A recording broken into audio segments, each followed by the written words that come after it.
I just so happened to be going out to the store. Let's see, I did something wrong here already. Thought I would do another little quick live test. Let me adjust my headroom. I'm obsessed about not having way excessive headroom. I guess because of my long time shooting video. So yeah, this looks pretty good. Now I'm going to pull out here and make sure that I'm paying attention to I'm driving while I'm doing this. Make a little adjustment again. Yeah, here we go. So what happened today was I started working on one of my first humorous series that I'm planning to do here on the channel. And I started creating a little bit of trailers for it. I was doing some writing and figuring out the path that it's going to go on. It's called Is That True? And you can see some little trailers I made on my site. And some of the short, I made a little weird. Some of the clients I used to work with, I would always do documentary style content for their businesses. And most of it was just straightforward, professional business. Because one thing about business, creating content for businesses, they're always afraid, and you can't blame them. I did the same thing with my business. You know, you're always afraid of who you might offend when you're doing something that has a little bit of humor to it. So I always applaud the businesses who take that chance and do something a little bit funny, a little bit creative. Over the years, I've had a few businesses that let me go a little bit, towards the creative side. But we always had to keep in mind that whoever was in charge of the video and whoever was in charge of working with me to create the video, they always had to make sure that I didn't cross any line as far as with humor goes that someone might be offended with. So now that I'm creating content for myself, actually for my own channel, I can go a little bit further. I'm not trying to go out there. YouTube has its standards also. So you always, unless you own the platform somehow, you always have to be wary of what you're doing. So I'm going to go ahead and create that with a little bit of humor. And what it really is, it's looking at things that, is this true or not? Basically, we hear a lot of rumors. You hear a lot, even before the internet, obviously. We've heard rumors all the time about if you do this, if you do that, it's going to kill you. I mean, one of the earliest ones I remember that really made its way through the press, and probably even some of you young people out there who weren't even alive during that time, there was a big rumor that there were spider eggs in bubble gum. That was a funny one. And I remember as a kid spreading that rumor myself. Also, there was a rumor that there was a little kid actor named Mike. His character that he always portrayed was called Mikey, and it was a commercial that says Mikey will eat anything. And then once the kid was off the air, and I guess his campaign was over, then there was a rumor out that he had ate, what was it, Pop Rocks and soda or something like that. Pop Rocks was this old-fashioned candy. Let me pull over here under the tree so you can see me a little bit better. Pop Rocks was this kind of candy that kind of was like, that gave the feeling of like Alka-Seltzer or something like that when you it made bubbles and fizzes. So they said he drank a whole bunch of Pop Rocks and then ate a whole bunch of candy and he ended up dying. So there's a bunch of rumors, ongoing rumors that, and questions, just things that you look at and you wonder, okay, yeah, is that true? Could this possibly be true? And it's going to be, most of the episodes that I create are going to be kind of small, short. I plan on doing some longer ones with more content that may be more need more in-depth research. So this is going to actually be my first series that I'm creating where I have to actually do some research. I'm still going to do my stuff like I'm doing right now with you, because that's why I started this channel, because this is what I enjoy this too. When something comes to mind, I just start talking about it. And I really love the live aspect now that I have discovered, the vertical streaming, which we're doing right now. When I think of something that I want to say, I just jump right on there and I say it. Like I said, I'm heading to the store right now. I just pulled over. I'm at the store. So the sun is pretty bright out here today. We had a, I don't know if you can see me. We had a little bit of a heat wave. out here in the Los Angeles area. It's nothing compared to what we're going to get, but everyone was losing their mind in the press and on the news. Oh, we're going to have a heat wave. It's going to be 104. Ah, come on, come on, come on. We're going to have much worse heat waves. The summer is just beginning. And I know probably where some of you guys live, you laugh at a heat wave like this because we have the beach. You know, we have mountains with snow, so we can escape it easily, you know, within a maybe 2-hour drive or something like that. So, again, my first, you'll find it on there. You'll find a few little really short trailers on there, and you'll see what I'm talking about. Creating content that addresses, you know, rumors, theories, anything little strange that you may say, is that true? You know.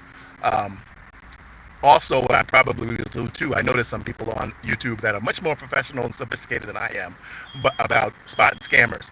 I love to spot scammers. So when I come up with little simple scams that I see around, I might talk about those. So all kinds of stuff, but from a humorous point of view, because like I said, that's one of the things I want to do here on YouTube is try to create some more humorous content. Most of my life as a business, as far as business video goes, it was more informational, educational, promotional, that kind of stuff. But I did have my big creative outlet when I made feature films, and I've made a number of low budget feature films, and they're out there. You can still find those, and that's something that I continue to plan to do, but that has nothing really to do with YouTube. But I also want to make some series here on YouTube, maybe some vertical format series. Again, I've mentioned earlier that the vertical series are really picking up. A lot of them coming out of Japan, you know, bad scripts, bad acting. Not Japan, I'm sorry Japan. A lot of them coming out of China. Bad scripts, bad acting. They're getting a lot of new actors in it. But the thing that I have to give them kudos on is that they're paying our American actors. So a lot of the Chinese viewers of those love to see what they appear or whatever their imagination is of an American. They love to see the stereotypes in their romantic dramas, and that's basically what they all are: low budget romantic rom-coms. But that's not what I'm going to make. I'm going to try to make some stuff that's humorous, that maybe will appeal to some of you guys here in the U.S. Character-driven comedy. Nothing, you know, not focusing on my CEO boyfriend was a werewolf, you know, that kind of crazy stuff. But something that maybe like the old days sitcoms, which I used to love, which we don't get anymore. Again, because so many people nowadays are worried about offending someone. Could an Archie Bunker make it today? No. Probably could a Maud make it today? No. Could even as tame as Alice? No. Definitely not Sanford and Son. Definitely not the Jeffersons. There's so many great sitcoms with that style humor that is not being made anymore because everyone's afraid. Everyone can't say anything that might hurt somebody's feelings. So I'm not trying to, like what I'm saying is I'm not trying to make content that will hurt anyone's feelings, but I'm going to make realistic stuff that's funny. You know, like we talk to our family and friends and things you might say that you won't say out in public. So that's some of the stuff I want to make. Like I said, my very first one, which is the more of a mini documentary, I guess you can call them, answering questions about things. Is it true? You know, is that true? So you can look that up. I'm going to make a few more trailers because I have the concept for the very first episode. Doing some research on it. I don't just want to throw these together. I want to do a little bit of research and put the script together. Well, they're going to be short. You know, these are going to be real micro little humor bits. But that's how I'm going to start. And I'm going to continue to jump on here on this vertical format video, which I really like. And I like talking about this content creation process, keep you guys abreast of what I'm doing. And I want to thank everybody. I really do. I want to thank everybody who has subscribed to my channel and people who are sending comments. Some people are sending me emails asking questions because I primarily talk about acting, directing, and editing.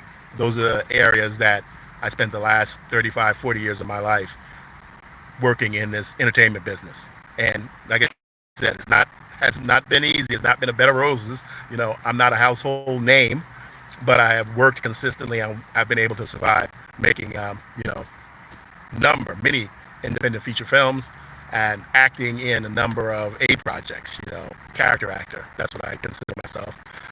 So I will wrap up now, and I'm not sure. I have some, when I get back home, I have a few things that I need to do. I'm considering doing a quick, which I might do, a vertical video later on this evening. I had to get um, one of those 4K Apple Fire Sticks for my wife, and I haven't used one before. It seems relatively simple to hook up. We have a television upstairs, flat screen Vizio, that the picture still looks good, except it's old. The television is old, and all of the apps on it are obsolete. So it has apps. It originally was a smart TV, but the apps have expired, and I think they purposely made it so that you can't upgrade it. It's not like a computer. So that's where the Fire Stick, I assume, is going to come in and going to allow me to access it with Alexa and all that kind of stuff, the way I have my main television downstairs in my living room. So I'm going to try that out. I might throw you guys on a vertical live while I do that, and witness some of my frustration. I'm hoping it'll go smooth, but that it's always that. Today I had a little bit of an issue. I was editing, and it kind of slowed me up on writing, which I was planning on doing today. Two things kind of slowed me up. I just got a message from my cousin. I'll check that later. Sorry about that. Two things slowed me up today. And see, it's coming to my mind now. Two things slowed me up today. I have a couple of extra monitors hooked up to my laptop, and that's why I really need to go back to a desktop.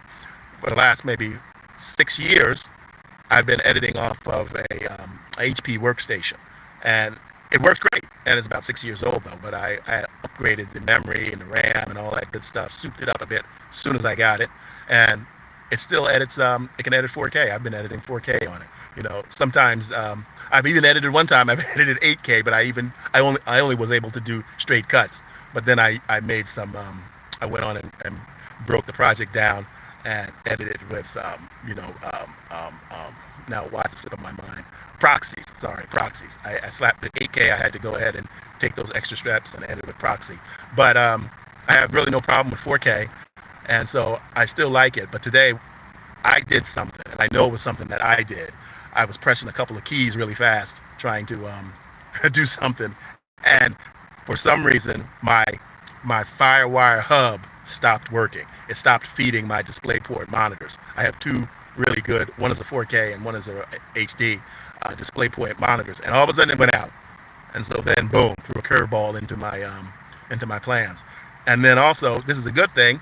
I got called in for an audition for a national commercial, and all of the commercials out here now in Los Angeles, almost everywhere, I think. There's a few that they probably do when they're in a rush that they do in person, but this was a remote self-tape. So I had to get that together. I had to shave, get that together, and do the audition. And my monitor had went out, and so I was telling myself, okay, remain calm. You're gonna get this all done. Push your channel project back and focus on what can potentially, be a nice union commercial, which could be very lucrative if you get it. And it's a well-known product. And the only reason I'm not trying to be mysterious, but that's one of the things, just for people who don't know, if you're interested in getting into the acting business, whenever you get an audition, and it's a union audition, they want you after, or SAG, or even plays equity. They don't want you sharing what the audition is about. They don't want you talking about it online. It's confidential, and that's sometimes you even have to sign an NDA to get the material when I read for a series, a television series, or anything like that. So sometimes you have to sign an NDA. Sometimes you'll just, they'll just remind you that this is confidential. Don't talk about it online. Don't post it anywhere. But anyway, I did the audition. It went good. It was really simple. It was commercial. And then I was able to go back downstairs, and I had an idea of what I possibly did wrong with my monitors. So I updated the monitors, firmware. I saw if there was any new updates, and I updated it. So I don't know whether that fixed it, or I think also what I did was I might have had the extended display set wrong. because what was happening is one of my my 4K monitor was getting a signal, but it was only passing it through to my HD monitor. So I flipped the cables around to see what the problem was, and it kept doing the same thing. So then I tried to mess around with some of the settings inside my laptop, and wasted a whole bunch of time going in, looking at the display ports, taking all the wires out, unplugging everything, unplugging the laptop, looking online for a solution to someone who had my same problem. And near the end, I was about to just go ahead. Well, what I did was I stopped, because I stopped trying to get them. I got one monitor on. So I said, okay, I have one monitor on, so then I can open up my version of Premiere and I can at least edit. So I was able to go in there and edit that commercial audition that I had to submit, because they had a deadline. They were a rushed deadline. And sometimes the rushed deadlines can be good or bad. I sometimes like the rushed deadlines when they're commercials, or when they're small parts that, just have a few lines, because then I don't have to worry about continuing to work on the dialogue and think about how I'm going to say it and how I'm going to do it. But it's only a couple of lines. Sometimes as an actor, and it's not just me, sometimes as an actor, you have a tendency to over-rehearse, and you do it over and over and over and over, and it drives you crazy. So I sometimes like it when it's a rush job, because you can do it and go on with the rest of your business, your life, what you have to do. And as I got older, this is something that I'll tell you this as I get out of the car right now, because this sun is driving me crazy. You can see it burning up my neck right here. When you do an audition, this is for all you actors out there or aspiring actors, it's going to take you a while to get to what I'm about to say. But it probably took me until I was in my late 30s to do an audition and move on. Because there's so many reasons you might not get an audition, or you might not book a job. There's so many reasons why you might not be right, just petty reasons. A lot of what happened to me, I'm a very tall person, and a lot of times my height was a problem, because everyone else in the scene or in the show would be what I call normal height, average height. I'm about 6'3" now, and when I was younger, actually, the truth of it is I was a little bit taller, but I still got work, and there's a lot of tall actors out there. But they all run into that problem at some point. But once you break through that barrier of his height's not going to be an issue, and I've done that a number of times, and I've had directors even say to me, well, we were worried that you might be too tall. One of the directors said one time years ago, I was on the fence about not hiring you, because the scene takes place in the back of an FBI stakeout van, and I wasn't sure whether you could fit in the van. Excuse me. And I chilled a little bit, but then I looked, and he wasn't kidding. So I got that one by the skin of my teeth. And most recently, a young woman director, when I was in Atlanta, hired me to be on a television show. And I say this is out now. The Martin Luther King show called Geniuses. I think it was about Martin Luther King. It's a series. One part was Martin Luther King, and one was Malcolm X. But I played a one-day role as a doctor who went to Martin Luther King's home when he was a boy to help him. But anyway, when I arrived on the set, the first AD took me over to meet the director, and she looked at me. She said, "Oh, hi, how are you?" And then I told. She said, "Oh, I didn't know that you were so tall. I would." And she actually said, "I wouldn't," and then she cut herself off. And then I said, I knew what she was going to say, and she knew that I knew. So I just said it. I said, "I am so glad you decided to just go ahead and bring me in. And you didn't know how tall I was."